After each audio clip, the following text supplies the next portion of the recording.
जय राम जी की। स्वागत है आपका आपके अपने यूट्यूब चैनल मैथ्स मार्वल्स में। तो आज हम करेंगे एसएससी सीजीएल 2023 की टीयर 1 की 14 जुलाई 2023 की शिफ्ट 4 का मैथ्स का पेपर। तो चलिए प्रभु का नाम लेके शुरू करते हैं।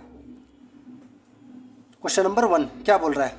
बार 2018 के दौरान 4 अलग अलग कंपनियों की साइकिल की बिक्री हज़ार में दर्शाता है। ठीक है, तो वर्ष के लिए सभी कंपनियों की औसत बिक्री क्या है? ठीक है भाई ये मुझे एक बार डायग्राम दे रखा है जिसमें 4 कंपनियां हैं ए बी सी डी।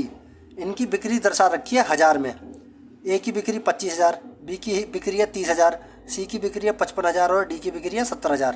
पूछ क्या रहा है? वर्ष के लिए सभी कंपनी की औसत बिक्री क्या है? तो भाई इनकी एवरेज सेल पूछी है मुझसे। ठीक है भाई, निकाल देते हैं। देखो वैसे तो बहुत सिंपल है। एवरेज क्या होता है भाई? Sum of total outcome by number of outcome. चारों कंपनियों की कुल बिक्री बटे में कंपनियों की संख्या, यही तो होगा। वो तो हम कर ही लेंगे, लेकिन पेपर में आपको कैसे करना है देखते ही, जोड़ना ना पड़े ज़्यादा। भाई देखो मुझे दिख रहा है 25, 30, 55, 70, ये 50 के आसपास घूम रही है संख्या है। तो मैं औसत मान लूँ कितना? 50,000। ये सब हज़ार में 25,000, 30,000, 55,000, 70,000। तो मैंने औसत 50,000 मान लिया अभी के लिए। देखिए अब क्या करते हैं। तो भाई कंपनी ए की बिक्री हुई कितनी? 25,000। कंपनी बी की बिक्री 30,000।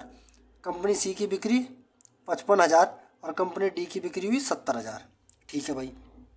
भाई एवरेज कितना माना है हमने अपने लिए? 50,000 माना है। तो भाई यहाँ कितनी कम बिक्री हो रही है 50,000 से? भाई यहाँ तो 25,000 ही बिक्री हो रही है। इसका मतलब यहाँ 25,000 बिक्री कम हो रही है। यहाँ कितनी बिक्री कम हो रही है 50,000 से? भाई 20,000 कम हो रही है। अब यहाँ तो भाई 55,000 की बिक्री होगी कंपनी सी की। 50,000 से कितनी फालतू होगी? भाई 5,000 फालतू होगी बिक्री। और यहाँ पर कंपनी डी की बिक्री कितनी होगी? 70,000। मीन्स 50,000 से 20,000 फालतू हो गई ना? बिल्कुल। अब भाई कितना फ़र्क आना चाहिए कुल मिला के औसत में? भाई यहाँ माइनस का 25 या प्लस का 5, प्लस का 20, प्लस का 25, इससे ये दोनों कट गए। कितना फ़र्क आएगा भाई टोटल औसत में? भाई 20,000 का फ़र्क आ रहा है। कितने का? 20,000 और माइनस। इसका मतलब 50,000 से ये 20,000 माइनस करेंगे कैसे? भाई टोटल फ़र्क आ रहा है माइनस का 20,000। अगर मैं सब में बांटूँ ये फ़र्क 1, 2, 3, 4, 4 कंपनियों में बांटूँगा तो औसत में कितना फ़र्क आएगा? भाई माइनस का 5। ये 5,000 है, ध्यान रखना, 1000। ठीक है, मैंने औसत कितना माना था? भाई 50,000। और उसमें कम कितना होना चाहिए? भाई 5,000। तो एवरेज कितना आ जाएगा? एवरेज आ जाएगा भाई 50,000 माइनस 5,000 बराबर कितना? 45,000। मेरा आंसर ऑप्शन ए। भाई आपको लंबा लग रहा होगा शायद, किस लिए? क्योंकि मैं समझाने के पर्पज़ से सॉल्व कर रहा हूँ सवाल, लेकिन ये बहुत शॉर्ट मेथड है।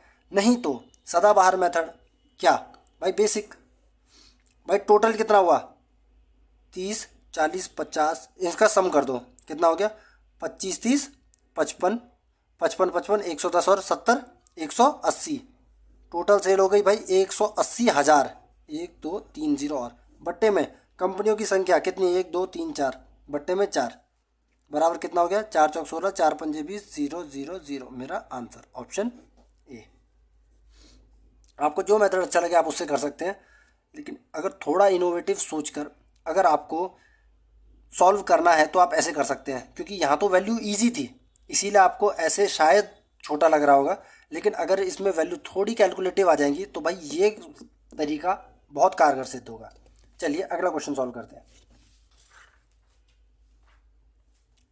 क्वेश्चन नंबर 2 क्या बोल रहा है? एक स्कूल में लड़कों की संख्या का लड़कियों की संख्या से अनुपात 11:15 है।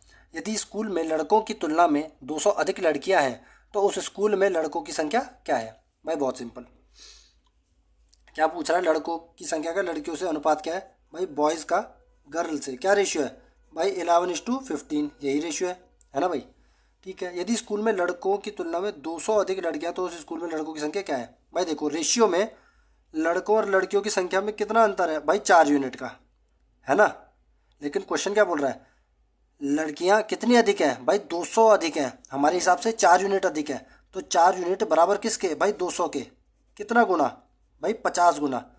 तो क्या पूछ रहा है? लड़कों की संख्या बताओ, बॉयज़। भाई इसका भी कितना कर देंगे? भाई 50 गुना कर दो। 11 पंजे 55, 550 मेरा आंसर ऑप्शन ए। बहुत सिंपल क्वेश्चन। अगला देखते हैं। क्वेश्चन नंबर 3 क्या बोल रहा है, निम्नलिखित तालिका में 6 कारखानों द्वारा निर्मित मिठाइयों की संख्या दर्शाता है। ठीक है। वर्ष 1998 में कारखानों PQR द्वारा निर्मित मिठाइयों का समान वर्ष में कारखानों STY द्वारा निर्मित मिठाइयों से संबंधित अनुपात कितना है।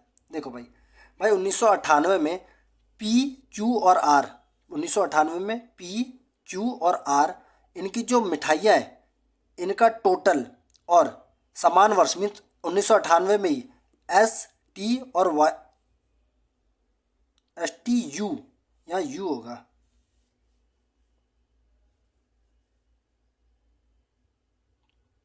ये U होगा। STU के द्वारा निर्मित टोटल मिठाइयों का अनुपात कितना है। ठीक है भाई, बता देते हैं कितना होगा भाई। ये देखो भाई, पहले इसको जोड़ लो, PQR 1998 में कितना है, ये हो गया 8, क्या P plus Q plus R किसका, ये 1998 का है। ठीक है, बट्टे में पूछ क्या रहा है,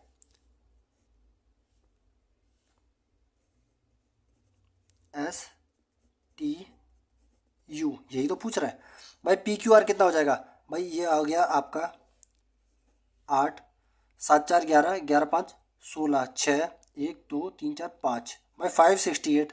मुझे वैसे दिख गया है ऑप्शन में 568 कहाँ पर है, सिर्फ एक ही ऑप्शन में है। बाकी 3 ऑप्शन क्यों नहीं हो सकते, क्योंकि इनमें से कोई भी 61 में 61, 61 और 40 इन तीनों में से कोई भी 568 का फैक्टर नहीं है। इसीलिए मेरा ऑप्शन ए ही आंसर होगा 100% लिख के। ठीक, नहीं तो आप सॉल्व करना चाहो तो भाई कर लो, वैसे पेपर के पॉइंट ऑफ व्यू से आपको आगे सॉल्व नहीं करना है। अगर आपको अपना टाइम बचाना है तो ये बस आपको सॉल्व करने के लिए, मतलब दिखाने के लिए सॉल्व किया जा रहा है। वरना आपको 568 देखते ही आपको ये देखना है कि कहीं कोई 568 का फैक्टर है ऑप्शन में, 61, 61, 40 नहीं है, इट मीन्स ऑप्शन ए मेरा आंसर 100%। चलिए STU का भी टोटल कर लीजिए, 0 7 8 9, ये हो गया 9 3 7 3 10 9 19 1 2 3 4 भाई 499 मेरा आंसर ऑप्शन ए 100%। अगला क्वेश्चन देखिए, क्वेश्चन नंबर 4 क्या बोल रहा है, इंग्लिश में देख लेते हैं एक बार। The ratio between the monthly income and the expenditure of Vedic is 8:5. If his monthly income increased by 20% and his expenditure increases by 30%, then find the percentage increase or decrease in his monthly savings. ठीक है, वैदिक की मासिक आय और व्यय के बीच का अनुपात 8:5 है। यदि उसकी आय में 20% की वृद्धि होती है और उसके व्यय में 30% की वृद्धि होती है तो उसकी मासिक बचत में कितने प्रतिशत की वृद्धि या कमी होगी। ठीक है भाई, बहुत सिंपल क्वेश्चन। भाई देखो, वैदिक की इनकम और किसका रेशियो दे रखा है, एक्सपेंडिचर का। ठीक है, यही तो दे रखा है, इनकम और एक्सपेंडिचर का रेशियो। भाई सेविंग्स भी लिख लेते हैं, बहुत इजी है। कैसे, इनकम और एक्सपेंडिचर का रेशियो 8:5 है। ठीक है, मुझे भाई 20% और 30% का इसमें ऑपरेशन करना है, मीन्स गुणा करना है। तो मैं क्या करूँगा भाई, 1 0 एक्स्ट्रा ले लो, क्यों, मेरा पॉइंट में नहीं आएगा। ठीक है भाई, अब क्या बोल रहा है भाई, बोल रहा है इनकम में कितने परसेंट की वृद्धि होगी, इंक्रीमेंट हो गया भाई 20% का। 80 का 20% कितना होता है भाई, 2/10 कितना हो जाएगा, 8 दूनी 16, भाई 16 रुपये बढ़ गई।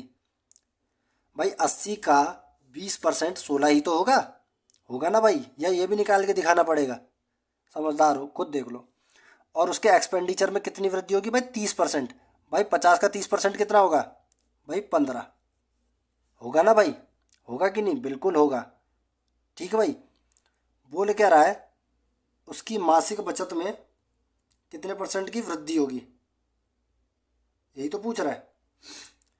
तो भाई पहले उसकी सेविंग कितनी थी, 80 कमाता था, 50 खर्च करता था, तो 30 रुपये बचाता था। ठीक भाई, अब सेविंग कितनी बढ़ गई उसकी, भाई ये इनकम बढ़ गई 16 रुपये, एक्सपेंडिचर बढ़ गया 15 रुपये, इसका मतलब सेविंग कितनी बढ़ जाएगी भाई, 1 रुपये बढ़ेगी, बढ़ेगी कि नहीं। इसका मतलब नई सेविंग कितनी होगी भाई, 31। पहले 30 थी, 1 रुपये बढ़ गई, 31 हो गई।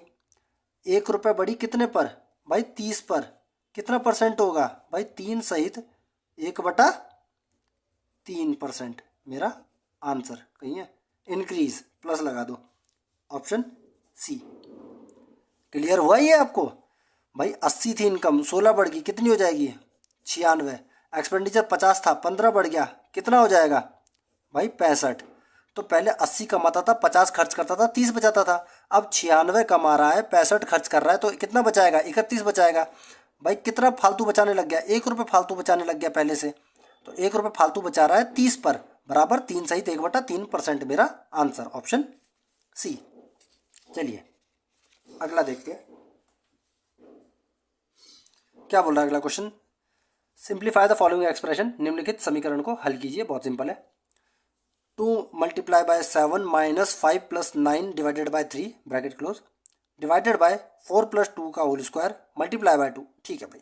भाई इसमें सबसे पहले मुझे क्या देखना है भाई? माइनस और प्लस के अलावा जो है वो पहले सॉल्व करना है, क्योंकि बॉर्डर मास में भाई bracket of, division, multiplication, addition, subtraction ये सब बताते हैं ना। बिल्कुल। तो हम पहले क्या सॉल्व करेंगे भाई? ये 7 दूनी 14 माइनस ये कितना है? देखो इधर माइनस है इधर प्लस है, तो इस 5 को ऐसे का ऐसे रहने दो, प्लस 9 डिवाइडेड बाय 3 ये कितना होगा? ये होगा भाई 3, तो प्लस 3 ब्रैकेट क्लोज। ठीक है भाई। डिवाइडेड बाय 4 प्लस 2 6, 6 का स्क्वायर कितना होगा? 36, 36 होगा ना भाई, मल्टीप्लाई बाय 2। ठीक। अब ये कितना होगा? 14 plus 14 minus 5 plus 3 means 14 minus 2 बराबर, इसको मैं ऐसे लिख दूँ नीचे 12, और डिवाइडेड बाय 36 को मैं बाय 36 ऐसे लिख दूँ, और मल्टीप्लाई बाय 2 कितना हो जाएगा भाई? 12 कम 12, 12 तिया 36 बराबर 2/3 मेरा आंसर, ऑप्शन सी। बहुत सिंपल क्वेश्चन।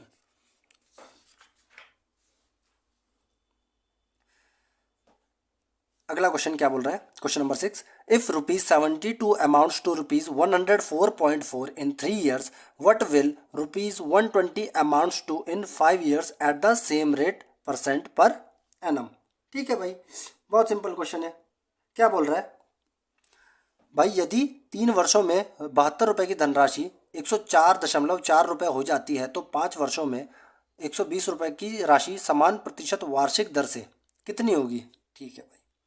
भाई देखो मुझे ब्याज कितना मिल रहा है? 72 रुपये कितने हो जा रहे हैं? 104 रुपये 4 पैसे हो जा रहे हैं। कितने रुपए बढ़ रहे हैं भाई? ये तो मेरे को दिख रहा है 32 रुपये 40 पैसे बढ़ गए। कितना बढ़ गया? ब्याज मिला मुझे 32 रुपये 40 पैसे, 32.4 ब्याज मिला ना। और ब्याज क्या होता है भाई? Principal P multiply by R multiply by T. T कितना है भाई? 3 साल बाय 100, यही तो होता है, बचपन से पढ़ते आ रहे हैं। और इज इक्वल टू कितना? 32.4 है कि नहीं? बिल्कुल है। ठीक है भाई, यहाँ से आप इसको काट दो, इस यहाँ नीचे आप ये पॉइंट हटा के नीचे 10 लिख दीजिए। ठीक। तो ये कितने से कटेगा भाई? 108 से जा रहा है। ठीक। 10 से 10 गया भाई। 36 दूनी 72, 36 दिया 108 होता है, बिल्कुल होता है। 2 1 कम 2, 2 पंजे 10। तो रेट कितना आ गया भाई मेरा? रेट इज इक्वल टू आ गया 5 दिया 15%। भाई ये 5 उधर जाएगा, 3 से मल्टीप्लाई होगा तो 15% हो गया ना भाई रेट, बिल्कुल हो जाएगा। ठीक है भाई। तो भाई अब मुझसे पूछ रहा है 120 रुपये की धनराशि कितनी हो जाएगी 5 वर्षों में? ठीक है भाई। भाई अगर मेरा 100 रुपये है, 1 साल पर मुझे 15% ब्याज मिलता है, तो कितना मिलेगा भाई? 15 रुपये ब्याज। लेकिन बोल रहा भाई मुझे 5 वर्षों में ब्याज खाना है, 5 वर्षों तक ब्याज खाना है मुझे, तो कितना रुपये ब्याज मिलेगा भाई? 15% 1 साल का, 5 साल का 5 गुना कर दो, तो ये हो जाएगा 100 प्लस ये कितना हो गया भाई? 75। 100 प्लस 75 बराबर 175% है ना भाई? 100% था मेरा, उस पर मैंने 75% ब्याज खा लिया, तो कितना मूलधन हो मिश्र धन हो जाएगा? अमाउंट कितना हो जाएगा भाई? 175%। ठीक। अब वो बोल रहा है कि भाई 100 रुपये नहीं था, ये 100% है, ये 120 के बराबर है। 100 बराबर किसके है भाई? 120 के। 100% बराबर 120 के, कितना गुना भाई? 120/100 गुना। ठीक। तो भाई 175 भी किसके बराबर हो जाएगा भाई? इसको भी 120/100 कर दो, होगा कि नहीं? ये आपका हो जाएगा 0 से 0 जाएगा। ठीक है, नहीं 1 सेकंड, 100 से काटते हैं, 25 सत्ते सत्या 21 210 हो रहा है भाई। ये आपका हो जाएगा रुपये 210, मेरा आंसर ऑप्शन सी। नहीं तो आप इसको PRT/100 से भी कर सकते हो, तो ऐसी कोई बात नहीं है। बस आपको सोचने का तरीका आपका चेंज हो थोड़ा, आप पेपर में अलग तरह से सोच सके जिससे आपका समय बचे, बस इसीलिए कराया ये तरीका। वरना आप ऐसे ही फॉर्मूले में रखकर ब्याज निकाल देते इंटरेस्ट और उसको 120 में जोड़ देते, आपका आंसर आ जाता बड़े प्यार से। ठीक, चलिए अगला क्वेश्चन देखते हैं। In the given figure, G is the center of the circle. Find the angle ACB when angle AGB is equal to 132 degree. दी गई आकृति में G वृत्त का केंद्र है, कोण ACB ज्ञात कीजिए जब कोण AGB बराबर 132 डिग्री हो। भाई 66 आंसर है, सिंपल है भाई। किसी भी, ये देखो, किसी भी कॉर्ड द्वारा सेंटर पर बनाया गया कोण हमेशा सरकमफेरेंस पर बनाए गए कोण का दुगना होता है। ठीक, अब ये नहीं कि इस तरफ बनाए गए, ठीक, समझ गए। किसी भी कॉर्ड का सेंटर पे जो एंगल बनाया गया है, जैसे 132 है, तो ये जो सरकमफेरेंस पे जो भी एंगल बनेगा ना, इसका हाफ होगा। ये होगा 132/2। कितना हो जाएगा 132/2? 66 डिग्री, मेरा आंसर ऑप्शन बी। एक सेकेंड है क्वेश्चन पढ़ने में लगे थे बस 5 सेकंड, सॉल्व करने में 1 सेकंड, हालांकि वो भी नहीं, क्योंकि पढ़ते पढ़ते ही सॉल्व हो गया था। चलिए भाई अगला क्वेश्चन देखते हैं क्या बोल रहा है भाई। 15%, 20% और थोड़ा 3 successive discounts of 15%, 20% and 25% are given, what will be the net discount in percentage. Hindi में देख लेते हैं एक बार। प्रश्न संख्या 8, 15%, 20% और 25% की 3 क्रमागत छूट दी जाती है, तो प्रतिशत में कुल छूट क्या होगी। भाई देखो भाई, 15% को मैं भाई 3/20 लिख सकता हूँ, बिल्कुल लिख सकता हूँ। इसका मतलब अगर मेरा मार्क प्राइस 20 रुपये होगा तो मेरा सेलिंग प्राइस 3 रुपये कम होगा, 3 रुपये की छूट मिल जाएगी। कितना हो जाएगा भाई 17। ठीक है भाई। अब दूसरी छूट है भाई कितनी, 20% की। भाई 20% को मैं फ्रैक्शन में 1/5 लिखता हूँ, बिल्कुल लिखता हूँ। इसका मतलब अगर मेरा 5 रुपये का मार्क प्राइस है तो मैं 1 रुपये की छूट देके कितने का बेचूंगा भाई, 4 रुपये का। यही तो है इसका मतलब, बिल्कुल है। अगली छूट कितने है, अगला डिस्काउंट कितना भाई 25%, 25%। इसको मैं कैसे लिख सकता हूँ फ्रैक्शन में, 1/4 लिख सकता हूँ, बिल्कुल लिख सकता हूँ। इसका मतलब क्या हुआ 1/4 डिस्काउंट का। अगर मार्क प्राइस मेरा 4 रुपये है तो 1 रुपये का डिस्काउंट मिल रहा है, बेच कितने का रहा है भाई, 3 रुपये का बेचेगा, बिल्कुल बेचेगा ना, बिल्कुल भाई। अब लेफ्ट हैंड साइड से राइट हैंड साइड के जो जो कटे उसको काट दो भाई, 4 एकम 4, 4 से 4 कट रहा है, और जो बचा है उसको मल्टीप्लाई कर दो, तो 20 पंजे 100, 17 तिया 51। तो 100 रुपये का जो मार्क प्राइस था, सेलिंग प्राइस कितना हो गया भाई 51 का हो गया मेरा सेलिंग प्राइस। कितना डिस्काउंट मिल गया भाई मुझे, 49 का डिस्काउंट मिला है 100 पे। इट मीन्स कितना परसेंट हुआ, 49%, मेरा answer option B.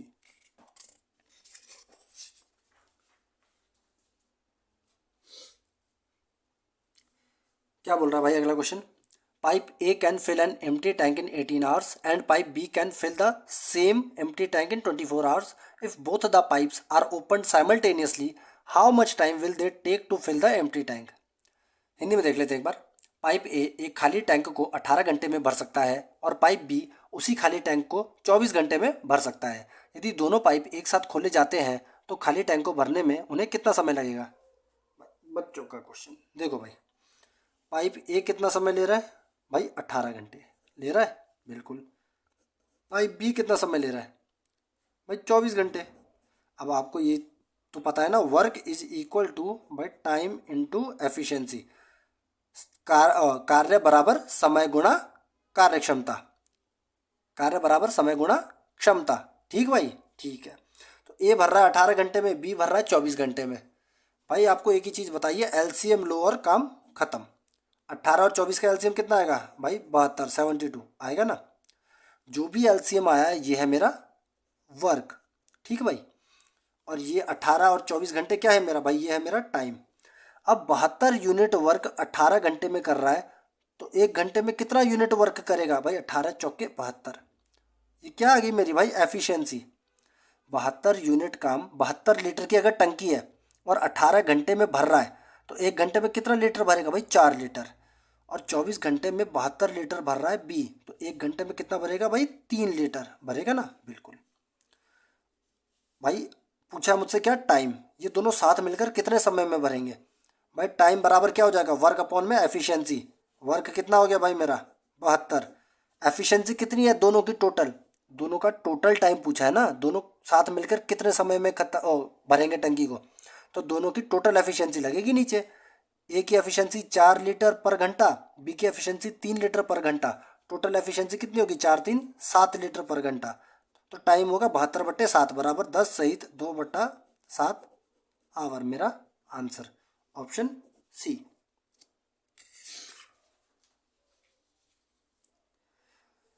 Question number 10 क्या बोल रहा है? In a mixture of 55 litres fruit juice and water are in the ratio of 4:1, how much water in litre must be added to make the mixture ratio 2:1। ठीक है भाई। प्रश्न संख्या 10 क्या बोल रहा है? 55 लीटर के एक मिश्रण में फलों का रस और पानी 4:1 के अनुपात में है। मिश्रण का अनुपात 2:1 बनाने के लिए कितना पानी लीटर में मिलाया जाना चाहिए? देखिए भाई, बहुत सिंपल क्वेश्चन है।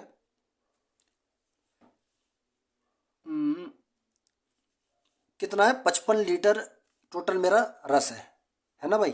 ठीक है भाई, इसको आप ऐसे लिख दो, फलों का रस और पानी, ये जूस और वाटर।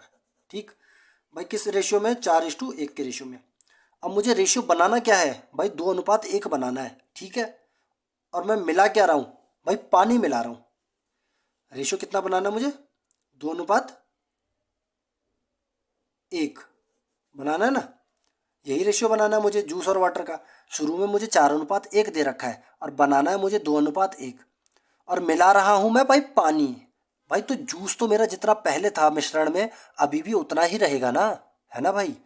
लेकिन ऊपर तो भाई 4 यूनिट है, नीचे 2 यूनिट है। ऐसा नहीं हो सकता भाई, जो चीज़ मैंने छेड़ी ही नहीं उसको तो भाई बराबर करना पड़ेगा। तो भाई कर दो बराबर।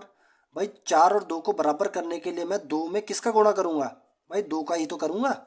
2 दूनी 4 हो जाएगा तब। तो ये मेरा क्या बन जाएगा? जूस और वाटर। इसका पहले अनुपात था 4:1, अब अनुपात हो जाएगा कितना? 4:2। अब ठीक है भाई मामला? बिल्कुल ठीक है भाई मामला। ठीक, तो भाई देखो, पहले 4:1 में था जूस इस टू वाटर, अब 4:2 में हो गया जूस इस टू वाटर। मैंने कितना यूनिट पानी मिलाया? वाटर मिला भाई 1 यूनिट पानी मिलाया, मिलाया ना? ठीक है भाई, पहले मेरे पास कितना यूनिट मिक्सचर था? 4 और 1 5 यूनिट मिक्सचर था। लेकिन क्वेश्चन कह रहा है भाई 5 यूनिट ना होकर कितना था भाई? 55 लीटर। 55 लीटर था ना? बिल्कुल था। कितना गुना भाई? 11 गुना। इसका मतलब जो 1 यूनिट पानी मिलाया है ये भी कितना हो जाएगा भाई? 11 गुना हो जाएगा। मीन्स कितना पानी मिलाया मैंने 11 लीटर पानी मिलाया भाई। ऑप्शन सी मेरा आंसर। नहीं तो आप इसको एलिगेशन से भी कर सकते हैं। कैसे? देखो भाई, क्या बोल रहा है? पहले मैंने ठीक है, क्या मिला रहा हूँ मैं?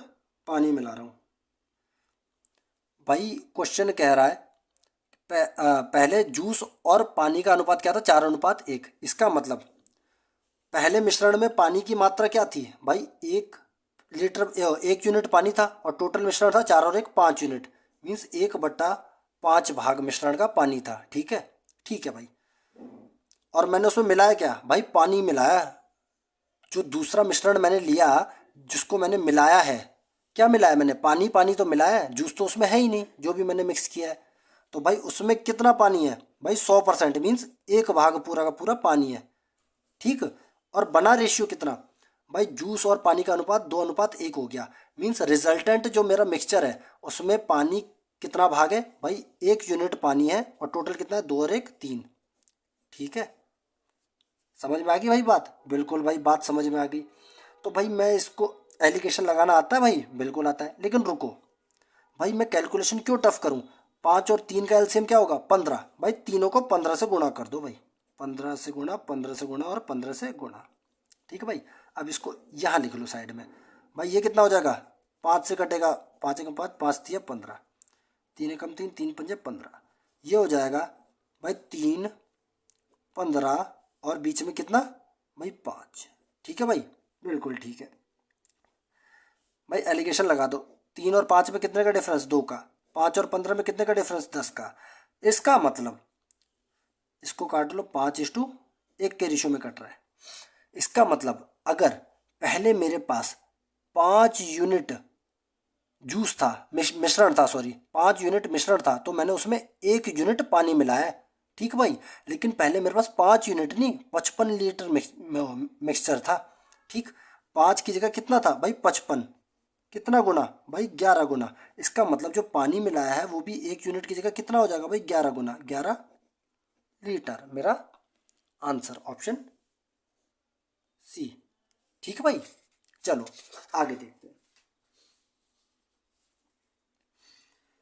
क्या बोल रहा है भाई। Question number 11, Ranu carries water to school in a cylindrical flask with diameter 12 centimeter and height 21 centimeter.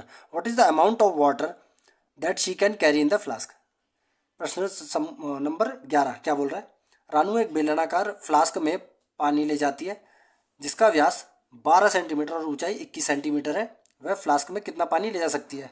ठीक है भाई, बेसिकली बेलन का सिलेंडर का वॉल्यूम पूछा है मेरे से, आयतन। ठीक है भाई, बहुत सिंपल। क्या होता है भाई बेलन का आयतन, पाई r² h, यही तो होता है। कर दो भाई, पाई कितना 22/7, आर कितना हो जाएगा भाई, रेडियस है, डायमीटर जब 12 है तो रेडियस हो जाएगा भाई 6, 6 का स्क्वायर कर दो, 6 × 6 होगा बिल्कुल। एच कितना है भाई, ऊंचाई है 21 सेंटीमीटर, 7 एकम 7, 7 तिया 21, ये हो जाएगा 6 × 36 और 2 तिया 6, 6 भाई एक ही है, यूनिट में 6 आ रहा है। ऑप्शन नंबर सी मेरा आंसर। ये कैसे किया भाई, देखो सॉल्व नहीं करना टोटल, मैंने देखा यूनिट डिजिट पर सारे अलग हैं, 2 0 6 4, तो मैं क्यों सॉल्व करूं। पेपर में कभी भी अपना अपना ज्ञान नहीं दिखाना है, वहाँ भाई चुपचाप से सर झुकाओ, क्वेश्चन को सम्मान दो, और जितना मेरा मतलब निकलता है क्वेश्चन से मैं उतना निकालूं, मेरा काम निकल गया, बस आगे बढ़ो, और ज़्यादा समय नहीं देना। बड़ा ही सेल्फिश होकर सॉल्व करना पड़ता है भाई पेपर।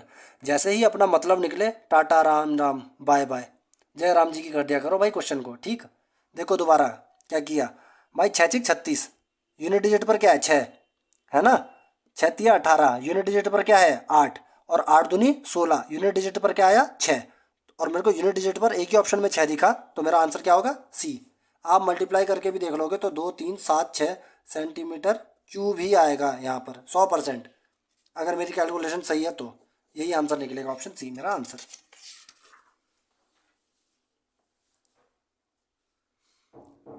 अगला क्वेश्चन देखते हैं, question number 12, a policeman follows a thief who is 1250 metre ahead of him. ठीक है, the policeman and the thief run at the speed of 10 kilometre per hour and 8 kilometre per hour respectively. ठीक है, what is the distance run by the thief before he is nabbed by the policeman. ठीक है भाई, देखो एक पुलिसकर्मी एक चोर का पीछा करता है जो उसे 1250 मीटर आगे है। ठीक है, पुलिसकर्मी से चोर कितना आगे है 1250 मीटर। ठीक, पुलिसकर्मी और चोर क्रमशः 10 किलोमीटर प्रति घंटा और 8 किलोमीटर प्रति घंटा की गति से दौड़ते हैं। पुलिसकर्मी द्वारा पकड़े जाने से पहले चोर द्वारा कितनी दूरी तय की जाती है। ठीक है भाई, भाई देखो बहुत सिंपल क्वेश्चन है। कैसे भाई, चोर कितनी दूरी तय करेगा, बेसिकली डिस्टेंस। भाई जितनी चोर की स्पीड है, ये चोर की स्पीड, ये चोर के लिए लिख रहा हूँ मैं, चोर कितना डिस्टेंस तय करेगा, जितनी चोर की स्पीड है मल्टीप्लाई बाय जितना चोर समय लेगा। ठीक, अब चोर समय कितना लेगा, अगर मुझे समय, देखो स्पीड तो मुझे पता है चोर की 8 किलोमीटर पर घंटा, अगर मुझे समय और पता चल जाए तो मेरा काम तो बन गया, है ना भाई, बिल्कुल ठीक। तो भाई चोर कितना समय लेगा, चोर उतना ही समय लेगा जितनी देर में पुलिस वाला चोर को पकड़ लेगा। अब पुलिस वाला कितने समय में पकड़ेगा चोर को, देखो भाई यहाँ है कौन, चोर, चोर को मैं लिखता हूँ, सॉरी यहाँ पुलिस वाला पी, और यहाँ है थीफ चोर। अब इसने इसको यहाँ से देखा, और ये बीच का डिस्टेंस कितना है भाई 1250 मीटर। ठीक ठीक, अब भाई ये इस तरफ भागना शुरू करता है, भाई ये भी इस तरफ भागना शुरू करता है। चोर इतना ईमानदार या मूर्ख तो है नहीं जो पुलिस की तरफ ही भागेगा। चोर हमेशा ऑपोजिट सेम डायरेक्शन में भागेगा। भाई ये भागते भागते भागते और यहाँ जाके कहीं पकड़ लेता है। ठीक है भाई, ठीक है। तो भाई इतना टाइम क्यों लगा? क्योंकि भाई इनकी रिलेटिव स्पीड घट गई है। जब सेम डायरेक्शन में भागते हैं तो रिलेटिव स्पीड क्या होती है? घट जाती है ना भाई? यही तो है, रिलेटिव स्पीड क्या होगी? रिलेटिव स्पीड कितनी हो जाएगी भाई? 10 - 8 बराबर 2 किलोमीटर पर आवर। ठीक, यही तो होगी, बिल्कुल होगी। और भाई डिस्टेंस कितना कवर किया है भाई? ये 1250 मीटर का डिस्टेंस ही इन्होंने, देखो ऐसे यहाँ ऐसे ऐसे भागते भागते भागते बीच में इनका डिस्टेंस कम होता रहा और यहाँ पे आके ऐसे पकड़ लिया। तो डिस्टेंस कितना कवर किया भाई? 1250 मीटर, है ना भाई? तो भाई टाइम कितना लेगा? टाइम कितना लगा होगा? टाइम बराबर डिस्टेंस अपॉन में रिलेटिव स्पीड। लेकिन भाई डिस्टेंस है मेरा मीटर में, relative speed kilometre per our में नहीं लिखूंगा मैं, इसको आप मीटर पर सेकंड में चेंज करो। करोगे ना भाई? बिल्कुल बिल्कुल करेंगे भाई। ठीक, बिल्कुल सही है। अब आप एक बात देखो, क्या मैं इसको यहाँ पर सॉल्व करूँ? भाई मैं बस दो पंजे कितना होता है? 10, एक 10 से एक ज़ीरो काट देता हूँ बस, उसके अलावा मुझे कुछ नहीं करना। तो यहाँ पर टाइम कितना आ जाएगा भाई? 125 मल्टीप्लाई बाय 18 सेकेंड्स। ठीक है भाई, बिल्कुल ठीक है। मैंने ये क्यों सॉल्व नहीं किया, ये मैं रखूँगा यहाँ पर। अब भाई देखो, चोर कितना डिस्टेंस तय करेगा? चोर तय करेगा, चोर की स्पीड कितनी है भाई? 8 किलोमीटर पर आवर। उसको मीटर पर सेकंड में चेंज करो, 8 × 5/18, इतने मीटर पर सेकंड। और समय कितना ले रहा है भाई? 125 मल्टीप्लाई बाय 18 सेकेंड, यही तो समय ले रहा है। तो ये डिस्टेंस क्या हो गया? Speed multiply by time. ठीक है। अब भाई 18 से 18 काट दिया, काट दे, बिल्कुल। ये कितना हो जाएगा आपका? 5 × 8 = 40, 12 × 4 = 48। भाई ये आ रहा है आपका सीधे सीधे 5000 आ रहा है, 5000 मीटर। ऑप्शन में क्या है? अच्छा किलोमीटर में दे रखा है भाई, 5000 मीटर मतलब 5 किलोमीटर। ऑप्शन सी मेरा आंसर। ठीक भाई, बहुत इजी क्वेश्चन था। समझाने के पर्पज से टाइम लगता है, पेपर में आपको with in 10 to 15 second solve कर दोगे पूरा का पूरा क्वेश्चन, क्योंकि ये सब आपको बनाना नहीं पड़ेगा। पेपर में ना आपको ऐसे फॉर्मूला लिखना है, ना ऐसे माइनस करके रिलेटिव स्पीड लिखनी है। क्वेश्चन पढ़ते पढ़ते ही 70 to 90% क्वेश्चन मेरा सॉल्व हो जाता है। मेरा बस एक ये स्टेप बचा था करने के लिए। ठीक है भाई, चलिए अगला क्वेश्चन देखते हैं। Question number 13, if sec theta plus tan theta is equal to 5 then sec theta is equal to, 1 second का क्वेश्चन है। प्रश्न संख्या 13, यदि sec theta plus tan theta बराबर 5 है तो sec थीटा किसके बराबर होगा? भाई आपको बताया है, if sec theta plus tan theta is equal to p है, तो भाई मेरा sec थीटा बराबर होगा p² + 1/2p और tan थीटा होगा मेरा बराबर p² - 1/2p। अब ये कैसे आया? तो ये मैं आपको एक बस चीज़ बताता हूँ कि भाई sec² theta minus tan square theta is equal to 1 होता है। इस फॉर्मूले को आप डिराइव करोगे तो आपका ये रिजल्ट आ जाएगा। ठीक, अगर sec theta plus tan theta is equal to p है तो इस वैल्यू का यूज इस फॉर्मूले में करना, आप ब्रैकेट खोल के आपको सारे आंसर मिल जाएंगे। मैंने प्रीवियस वीडियोस में कई बार करा रखा है ये क्वेश्चन। ठीक है, तो चलिए अभी क्वेश्चन पे जाते हैं। तो हाँ, sec theta plus tan theta अगर मेरा 5 दे रखा है तो sec थीटा की वैल्यू क्या हो जाएगी भाई? 5 का square plus 1/2 multiply by 5 is equal to कितना हो जाएगा भाई? देख लो कौन सा क्वेश्चन, कौन सा ऑप्शन सॉल्व मतलब फॉलो कर रहा है भाई? ऑप्शन सी फॉलो कर रहा है। कैसे भाई? 1/2 बाहर ले लिया। ठीक भाई, 5² / 5, 5 + 1/5, इसको ऐसे लिख लो, हो गया मेरा आंसर ऑप्शन सी। देखते ही 1 सेकंड का क्वेश्चन है। ठीक है भाई, चलिए अगला क्वेश्चन।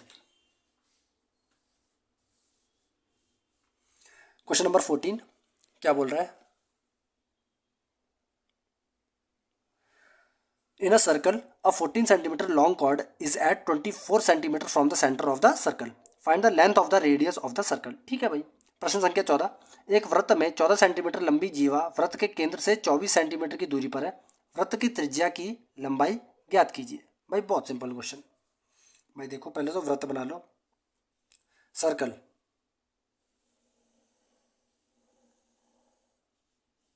अच्छा बना लेता हूँ यार मैं। भाई अगर आपको हाथ से बना हुआ सर्कल ये ठीक ठाक लगा हो थोड़ा सा, इतनी प्रैक्टिस हो चुकी है भाई पढ़ा पढ़ा के, तो भाई इसके लिए एक लाइक ज़रूर कर देना, ठीक। और अगर हाँ सब्सक्राइब नहीं किया तो कर दिया करो यार, बहुत मेहनत लगती है भाई, ठीक है भाई, कर दिया करो। चलो, हाँ तो क्या बोल रहा है भाई, एक 24 सेंटीमीटर लंबी जीवा वृत्त के केंद्र से 24 सेंटीमीटर की दूरी पर है, 14 सेंटीमीटर लंबी जीवा, सॉरी भाई। तो जीवा की लंबाई कुछ ऐसी होगी 14, और सेंटर से कितनी दूर है भाई 24 सेंटीमीटर। अब ये डिस्टेंस हमेशा परपेंडिकुलर ही एज्यूम किया जाएगा, क्यों? क्योंकि एज्यूम, सॉरी एज्यूम शब्द का यूज़ किया, ये डिस्टेंस हमेशा परपेंडिकुलर ही होता है, क्योंकि अगर हम डिस्टेंस बोल रहे हैं तो डिस्टेंस हमेशा शॉर्टेस्ट दूरी, shortest path between two object या पॉइंट, ठीक है भाई। और शॉर्टेस्ट पाथ होता है हमेशा 90 डिग्री या परपेंडिकुलर, ठीक है भाई। अब सेंटर से डाला गया परपेंडिकुलर किसी भी कॉर्ड को बाइसेक्ट करता है, समद्विभाजित करता है। केंद्र से किसी भी जीवा पर यदि मैं लंब डालूंगा तो वह जीवा को समद्विभाजित करेगा। अब पूरी जीवा है 24, तो भाई ये हिस्सा कितना बचा 12, और ये वाला 12, ठीक है भाई, बिल्कुल ठीक। और भाई ये परपेंडिकुलर की लंबाई क्या है, ओह सॉरी सॉरी, जीवा की लंबाई है 14, तो भाई ये 7 7 हो जाएगा, सॉरी 24 नहीं, 7 और 7, अब ठीक है, ठीक। हाँ, और भाई परपेंडिकुलर की लेंथ है 24। अब भाई ट्रिपलेट दिख गया कि नहीं भाई, रेडियस क्या हो जाएगा 25 होगा कि नहीं, ट्रिपलेट होता है 25, 24 और 7 का ट्रिपलेट होता है भाई। 7 का स्क्वायर प्लस 24 का स्क्वायर बराबर 25 का स्क्वायर होता है, 49 प्लस 576 बराबर 625, याद होना चाहिए मुंह पर। पेपर में बैठे हो, मजाक घुइयाँ छीनने नहीं बैठे हो आप लोग, ठीक है भाई। तो क्या पूछ रहा है, वृत्त की त्रिज्या ज्ञात कीजिए भाई, 25 सेंटीमीटर, मेरा आंसर ऑप्शन बी। 1 सेकंड का क्वेश्चन था ये भी। क्वेश्चन नंबर 15, अगला क्वेश्चन क्या बोल रहा है, question number 15, a man takes 15 minutes to row 16 kilometre downstream which is 25% less than the time he takes to row the same distance upstream, ठीक है। How many kilometres can the man row in an hour in still water, ठीक है, rounded off to nearest whole number, ठीक है भाई। प्रश्न संख्या 15 क्या बोल रहा है, एक व्यक्ति धारा के अनुकूल 16 किलोमीटर की दूरी तय करने में 15 मिनट का समय लेता है, जो धारा के प्रतिकूल समान दूरी तय करने में उसके द्वारा लिए गए समय से 25% कम है, ठीक है भाई। स्थिर पानी में 1 घंटे में आदमी कितने किलोमीटर की दूरी तय कर सकता है, ठीक है भाई। भाई देखो, बहुत सिंपल क्वेश्चन है, क्या बोल रहा है भाई, धारा के अनुकूल मीन्स डाउन स्ट्रीम 16 किलोमीटर की दूरी तय करने में 15 मिनट ले रहा है, ले रहा है ना,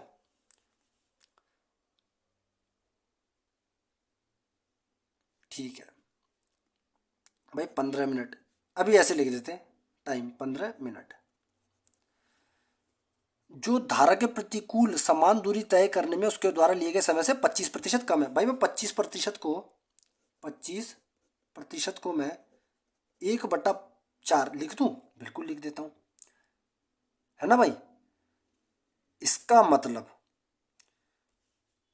अगर वो 4 यूनिट समय पहले लेता था तो अब 1 यूनिट समय कम ले रहा है, ले रहा है ना।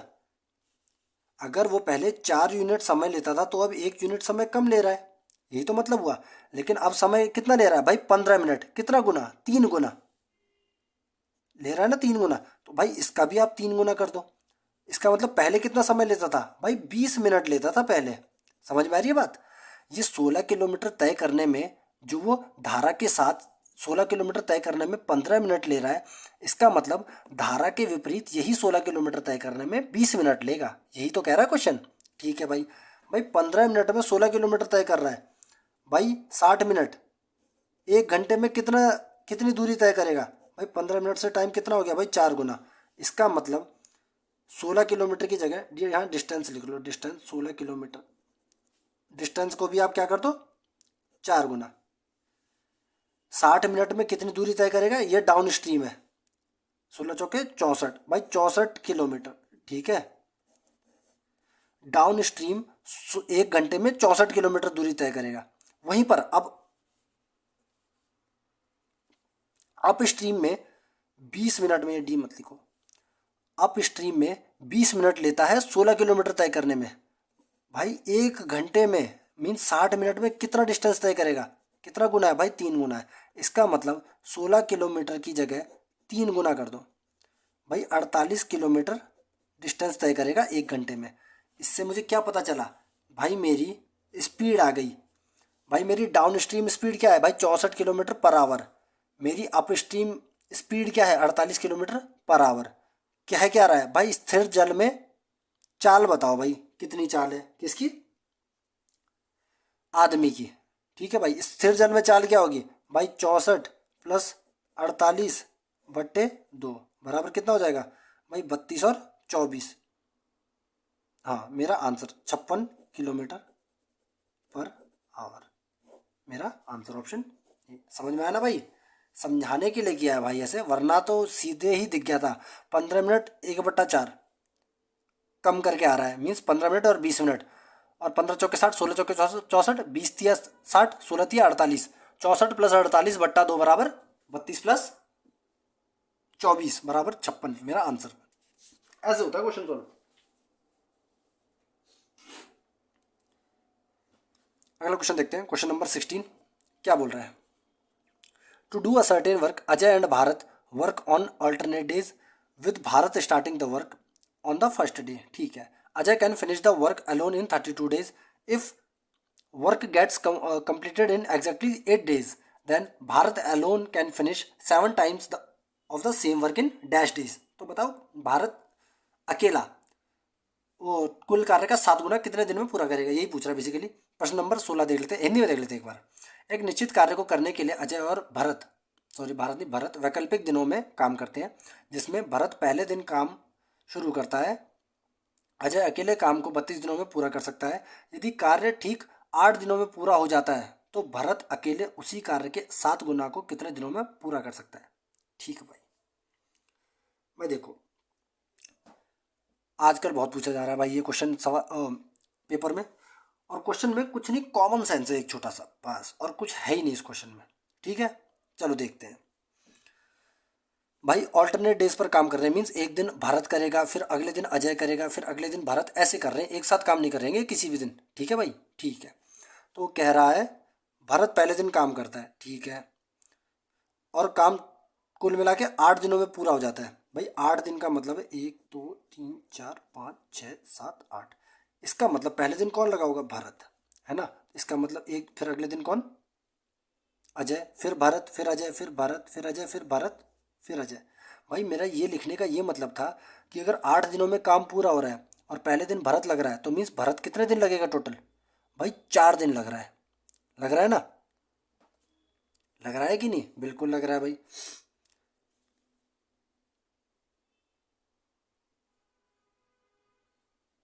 कार्य 8 दिनों में पूरा हो जाता है।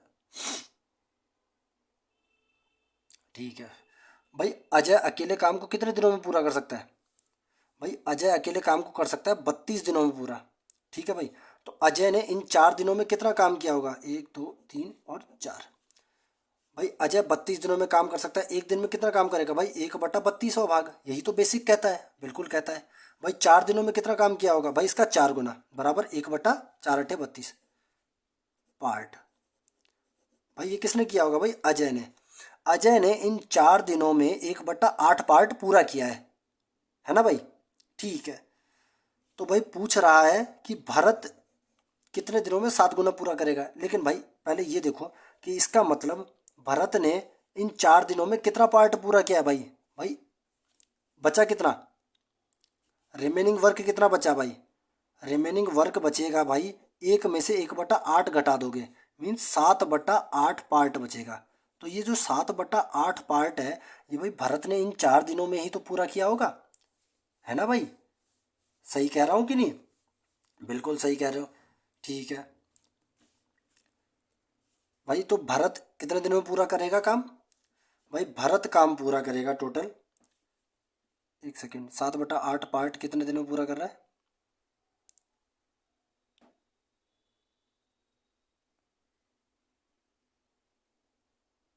8 चौक 32 7 चौक 28। ठीक है भाई, हाँ ठीक है ठीक है ठीक है। भरत पूरा कर रहा है 7/8 पार्ट 4 दिन में। ठीक है भाई, एक दिन में कितना पार्ट पूरा करेगा भाई, भाई 7/8 × 4 करेगा ना, बिल्कुल। मीन्स भरत का एक दिन का काम हो जाएगा 7/32, ये एक दिन का काम है।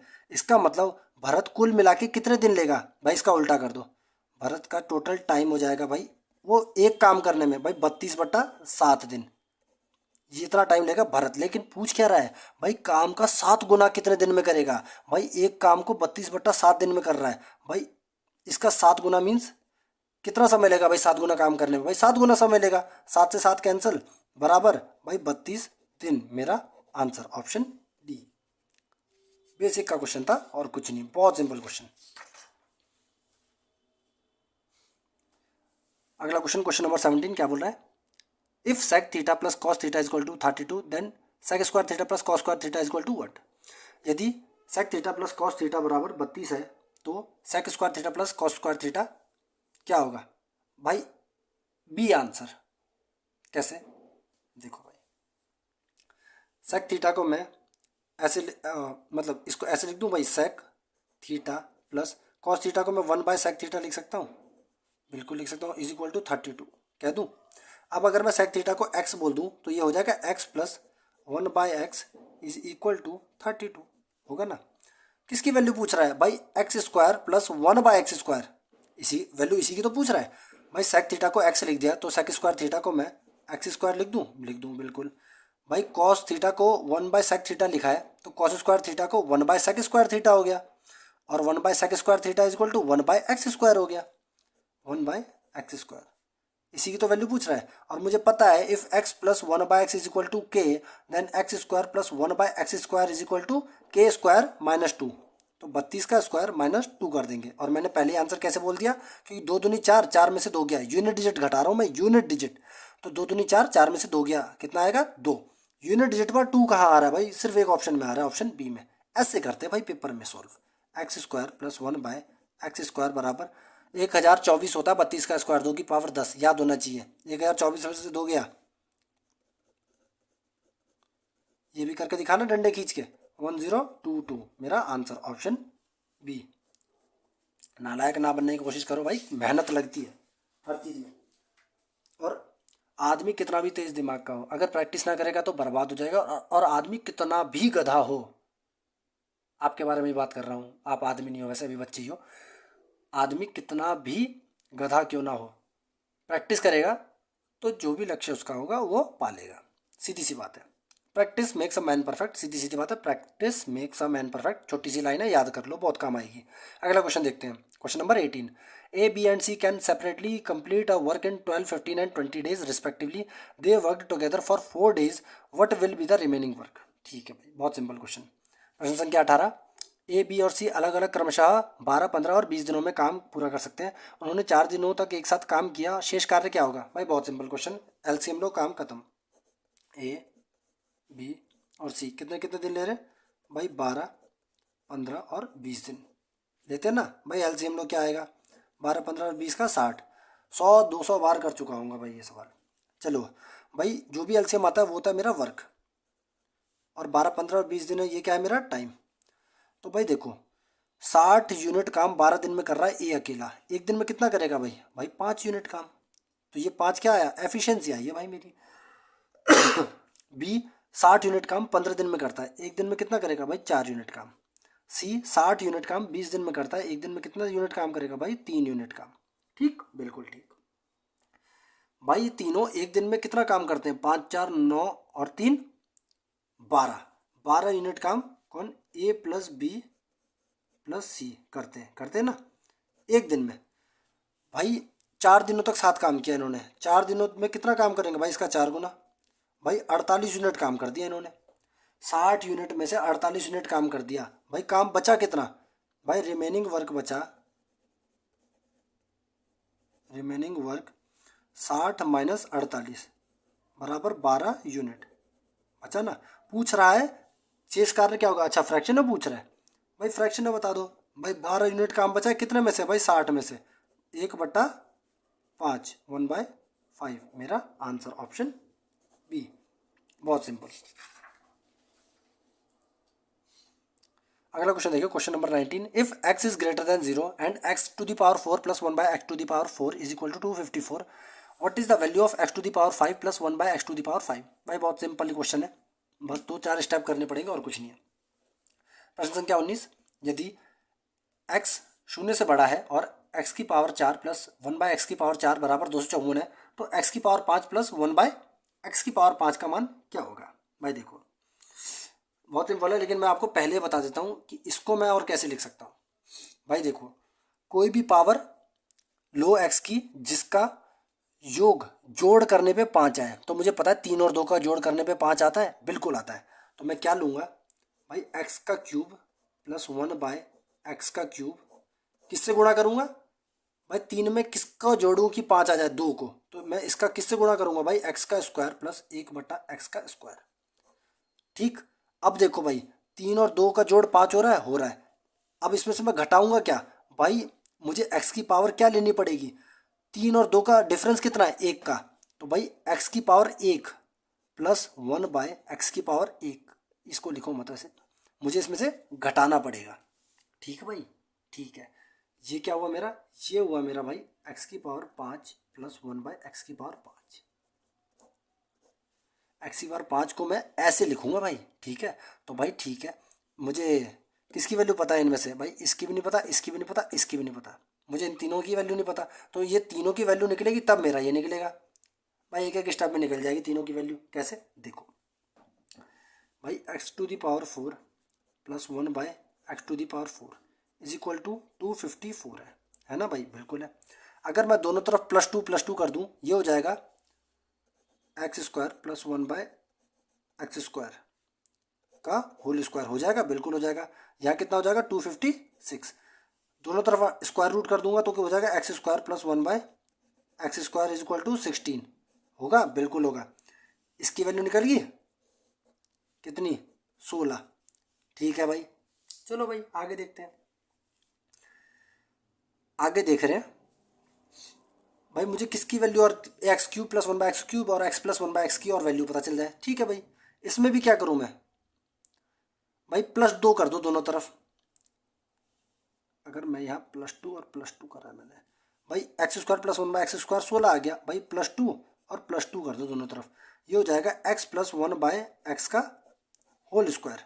करके देख लेना, बनेगा। और यहाँ हो जाएगा भाई 18।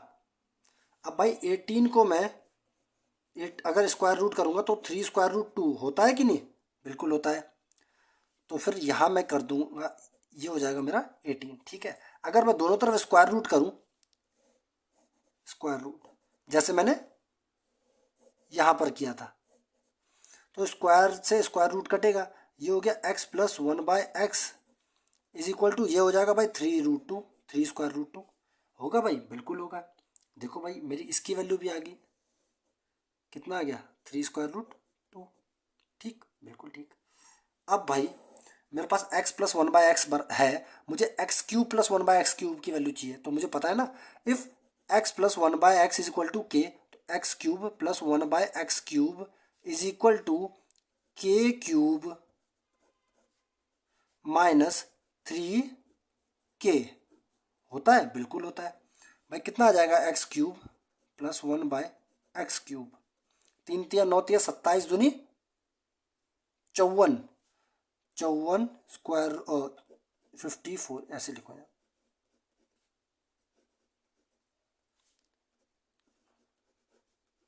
ये आ जाएगा, और इसको आप माइनस करोगे तो x³ प्लस 1/x³ आ जाएगा आपका। 54 में से 9 गया, 45√2। ठीक है भाई, अब मेरी इसकी भी वैल्यू आ गई। ठीक भाई, बिल्कुल ठीक है। कर दें?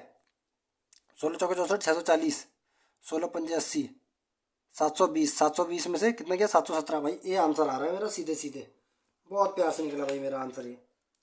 ठीक, कैसे? देखो भाई, मैंने ये सब तो हो गया ना मेरा। तो भाई देखो 45√2 और 16 को मल्टीप्लाई करो। 16 चौके 64, 640 प्लस 16 पंजे 80, 640 और 80 कितना हो जाएगा? 720। ये हो गया 720√2 माइनस ये minus 3√2 is equal to 717 sorry, हाँ √2 सही है मेरा आंसर। मुझे लगा √3 आ गया। 717 मेरा आंसर, ऑप्शन ए। ठीक है भाई, लंबा लगा होगा, सारे क्वेश्चन 2 सेकंड के नहीं होते, लेकिन ये भी बता दूं, ये क्वेश्चन भी 15 सेकंड से ऊपर नहीं था, मैक्सिमम 15 सेकंड। चाहे आपको सोल्यूशन कितना भी लंबा लग रहा हो, लेकिन यहाँ x⁴ देखकर सीधे x² + 1/x² मेरा आ गया था 16। उसी के साथ x + 1/x मेरा 3√2 साथ में आ गया था। और जब ये 3√2 मुझे बस ये निकालना था 5 सेकंड में, 5 से 7 सेकंड में बस, और उसके बाद मल्टीप्लाई। यही काम था इस क्वेश्चन का करने का। अगर प्रैक्टिस करोगे तो ये क्वेश्चन आपका 15 सेकंड से ऊपर का नहीं जाएगा, और अगर प्रैक्टिस कम करोगे तब भी 20 सेकंड में। लेकिन प्रैक्टिस करो और आगे बढ़ो। ठीक भाई, चलो भाई अगला क्वेश्चन देखते हैं। क्वेश्चन नंबर 20 क्या बोल रहा है? A shopkeeper gains 20% in place of 16% loss if he selling an article is increased by 324। एक सेकेंड, क्या बोल रहा है क्वेश्चन?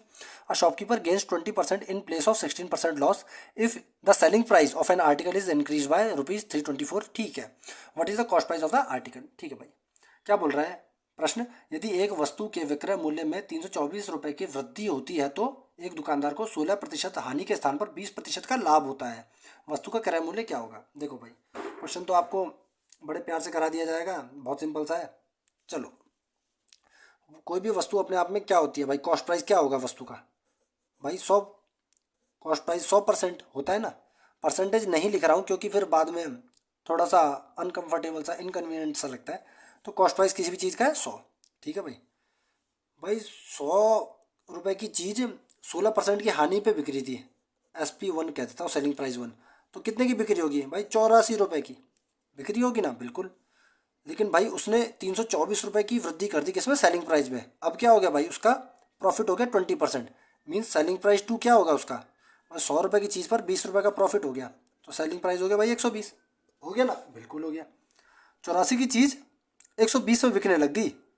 जो पहले 84 की बिक रही थी वो अब 120 में बिकने लग गई। कितने रुपए फालतू में? भाई 36 रुपये फालतू में बिकने लग गई। क्वेश्चन के हिसाब से कितने रुपए में? क्वेश्चन के हिसाब से 324 रुपये फालतू में बिकने लग गई। कितना गुना भाई? 9 गुना। हुआ ना? ठीक है भाई। तो वस्तु का क्रय मूल्य, क्रय मूल्य पूछ रहा भाई, क्रय मूल्य भी 100 की जगह कितना हो जाएगा भाई? 9 गुना कर दो, 900 रुपये। मेरा आंसर ऑप्शन ए। बहुत सिंपल क्वेश्चन। हालांकि पेपर में आपको कैसे करना था भाई? 16 का हानि मीन्स 16 का नुकसान, 20 का प्रॉफिट हो गया। टोटल कितना चेंज आया? 16 और 20 36।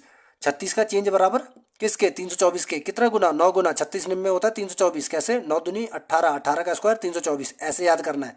ठीक है।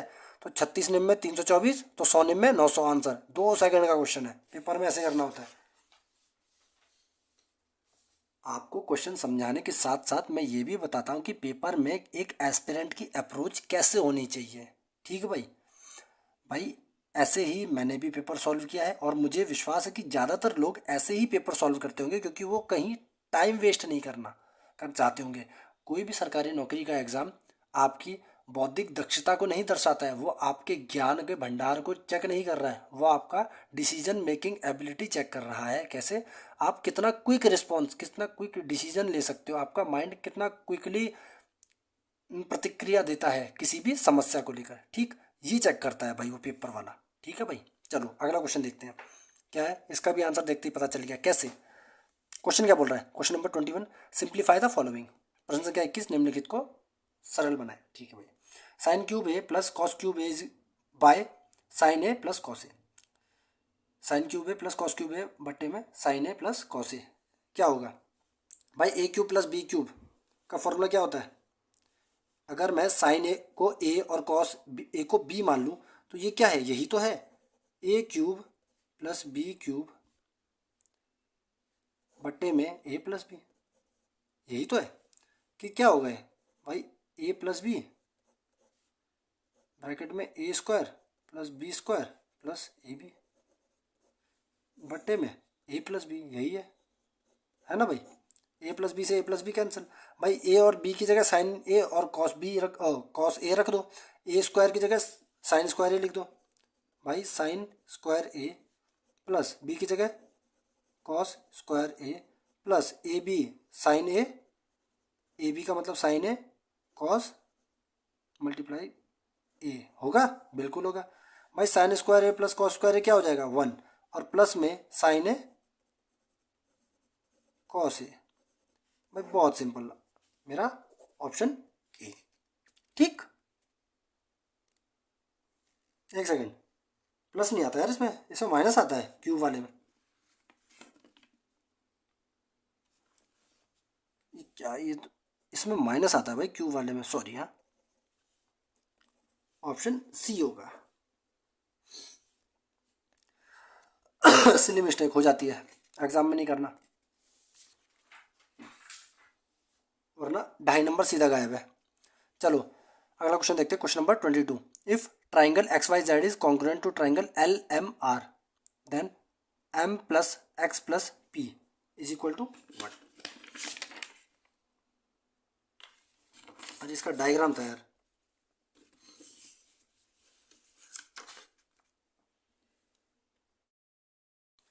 इस वाले क्वेश्चन का डायग्राम बनाना भूल गया था, तो चलिए बना दिया डायग्राम। शुरू करते हैं, क्या बोल रहा है। यदि if triangle X Y Z is congruent to triangle L M R, then M plus X plus P. प्रश्न संख्या 22, यदि त्रिभुज एक्स वाई जेड त्रिभुज एल एम आर के सर्वांगसम है तो M plus X plus P. तो भाई आपको एक बात पता होनी चाहिए, सर्वांगसम त्रिभुज की क्या प्रॉपर्टी होती है, उनकी कॉरस्पॉन्डिंग साइड्स बराबर होती है। ठीक भाई, अगर triangle X Y Z congruent है ट्राइंगल एल एम आर के, कॉन्ग्रुएंट मीन सर्वांगसम है, तो शुरू की दो एक्स वाई एल एम के बराबर होगी। X y is equal to l m, y Z is equal to m r, और z x is equal to r l होगा। ठीक है भाई, ठीक है, बेसिक प्रॉपर्टी। तो ठीक है भाई, देखो भाई एक्स वाई कितना है, x Y 2m+1, L M कितना है, एल एम है 5, 2m+1 इज इक्वल टू 5। तो यहाँ से m इज इक्वल टू क्या आ जाएगा, 5-1/2। भाई m बराबर आ गया आपका 2 के। ठीक है, अब देखो वाई जेड बराबर 2p+2, वाई जेड बराबर है एम आर के, एम आर कितना है, M R is equal to 8। तो p कितना आ जाएगा यहाँ से, 8 - 2/2, 3। ठीक है, बिल्कुल, m की वैल्यू 2, p की वैल्यू 3। जेड एक्स बराबर कितना हो गया भाई, जेड एक्स बराबर हो गया 7 के, और आर एल बराबर, जेड एक्स बराबर आर एल बराबर 2x-1 के। तो 2x-1 इज इक्वल टू, ये ऐसे लिखो आप, कन्फ्यूजन करेगा, 2x-1 इज इक्वल टू 7। तो x बराबर किसके आ जाएगा, 7 और 1 8/2, 4 के। ठीक है, क्या पूछता है, m plus X plus P, M plus P plus X कितना हो जाएगा, 2 3 5 4 9। मेरा आंसर ऑप्शन सी। अगला क्वेश्चन क्या बोल रहा है, if a is equal to 17 and b is equal to 13, then find the value of the expression a³ - b³ - 3a² b + 3ab²। प्रश्न संख्या 23 क्या बोल रहा है, हिंदी में देख लेते हैं एक बार। यदि a बराबर 17 और b बराबर 13 हो तो समीकरण a³ + b³ - 3a² b + 3ab² का मान ज्ञात कीजिए। भाई ये क्या चीज़ है, ये a - b का होल क्यूब है, सीधे सीधे दिख रहा है, a - b का होल क्यूब का फॉर्मूला है। a कितना है 17, b कितना है 13, भाई इसका माइनस करके होल क्यूब क्या हो गया भाई, 4 का क्यूब बराबर 64। मेरा आंसर ऑप्शन डी। एक सेकंड है क्वेश्चन, हालांकि पढ़ते पढ़ते सॉल्व हो गया थे। तो अगला क्वेश्चन देखिए क्या बोल रहा है, दिए गए समीकरण को सरल कीजिए, सिंप्लीफाई द गिवन एक्सप्रेशन। बहुत सिंपल, लेकिन सिली मिस्टेक होने के चांस सबसे ज़्यादा इसी टाइप के क्वेश्चंस में होते हैं। आता है लेकिन जल्दी करना है, इसीलिए गलती हो जाती है। ठीक है भाई, चलो भाई देखते हैं इसको। क्वेश्चन नंबर 24 क्या बोल रहा है भाई, 18 divided by 3 of 2 multiply by 5 + 72 divided by 18 of 2 multiply by 3 - 4 divided by 8 multiply by 2। ठीक है भाई, भाई इन सबको एक साथ लेते हैं। 3 ऑफ 2 कितना हो गया भाई, ये हो गया 6, और 18 डिवाइडेड बाय ये हो जाएगा 18 डिवाइडेड बाय 6। भाई प्लस के इधर वाले को पहले सॉल्व करो, फिर प्लस के जहाँ तक, जब तक प्लस माइनस नहीं आएगा तब तक सॉल्व करो। यहाँ माइनस आ गया, अब इसको इतने हिस्सों को 3 हिस्सों में डिवाइड करेंगे हम ये क्वेश्चन। ठीक है, 18 डिवाइडेड बाय 3 ऑफ 2, 3 दूनी 6 ये रहा, और मल्टीप्लाई बाय 5। अब आ गया प्लस 72 डिवाइडेड बाय 18 ऑफ 2, 18 दूनी 36 मल्टीप्लाई बाय 3, ऐसे minus 14 divided by 8 multiply by 2। ठीक है, बिल्कुल ठीक है। 6 कम 6 छत्तीस 18, 36 कम 36 36 दूनी 72, 4 एकम 4 4 दूनी 8, 2 एकम 2 2 एकम 2। ये हो गया 5 तिया 15 प्लस 3 दूनी 6 माइनस 1, 15 6 21 माइनस 1 बराबर 20। मेरा आंसर ऐसे होता है भाई सॉल्व, बहुत इजीली, ऑप्शन ए।